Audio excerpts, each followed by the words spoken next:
The evaluation phase.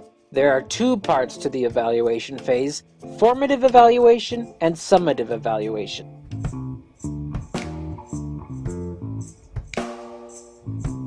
Even though it is the final letter in the ADDIE acronym, most of the evaluation phase doesn't come last. You should actually be evaluating your instructional materials as you go through each part of the ADDIE process.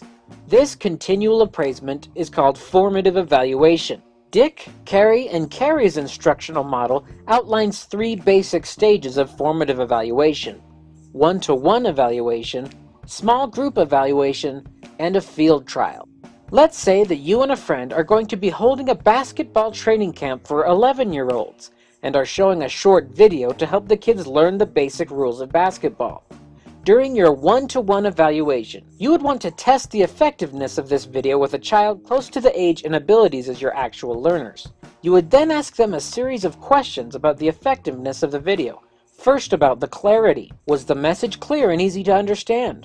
Then ask about the impact. Was it helpful in reaching the objectives and goals of the class? Finally, you would assess the feasibility. How practical is the video given the time and context of the class? When doing all of these assessments, it is important to make sure that you carefully write out your assessment questions beforehand. Make them clear, consistent, and as objective as possible. Doing a number of one-to-one assessments for each of the workshop's activities will help you identify the most and least effective areas of your instruction and improve upon it.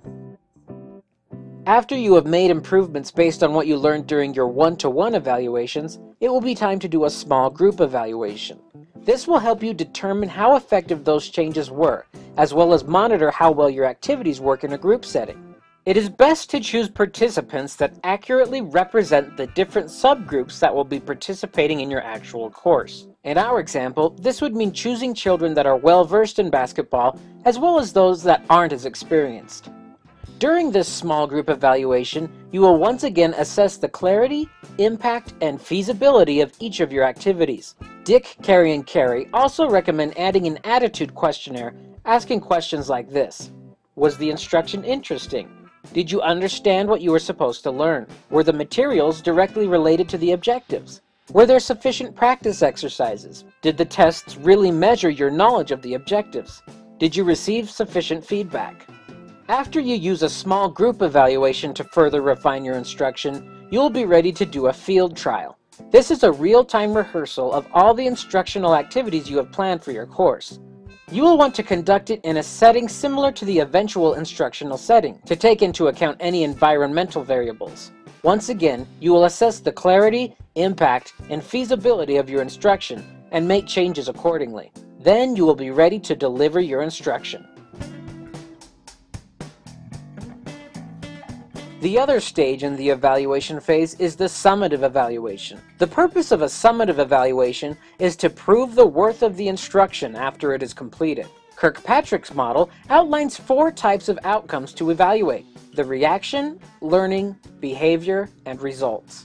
It is wise to document the reaction of your learners. This is most easily done by writing a series of statements and having the students indicate how strongly they agree or disagree, like this: the basketball camp's objectives were clear to me.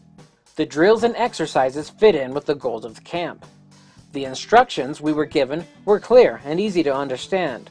It is also a good idea to document more specific reactions about the instructor, activities, assessments, and audio visuals, like this: the video on the rules of basketball was helpful and informative.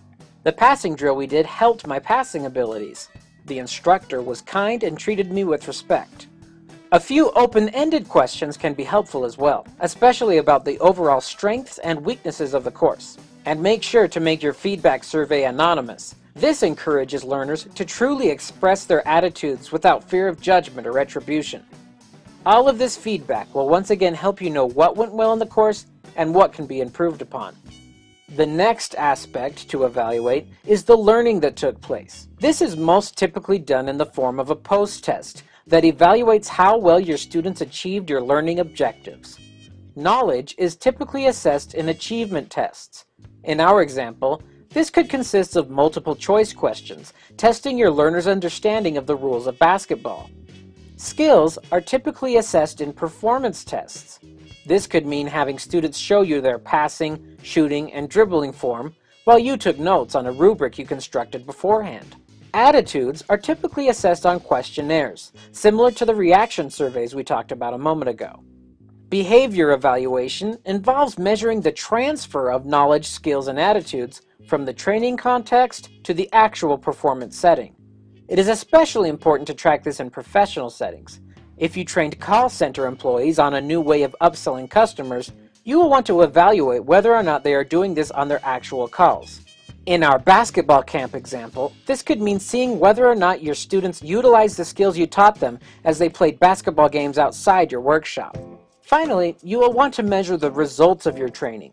In professional settings, this could mean seeing how well the training affected things like profits, productivity, morale, and job satisfaction. In our basketball example, this could mean assessing the training's effects on your players' confidence, enjoyment, and win-loss rates.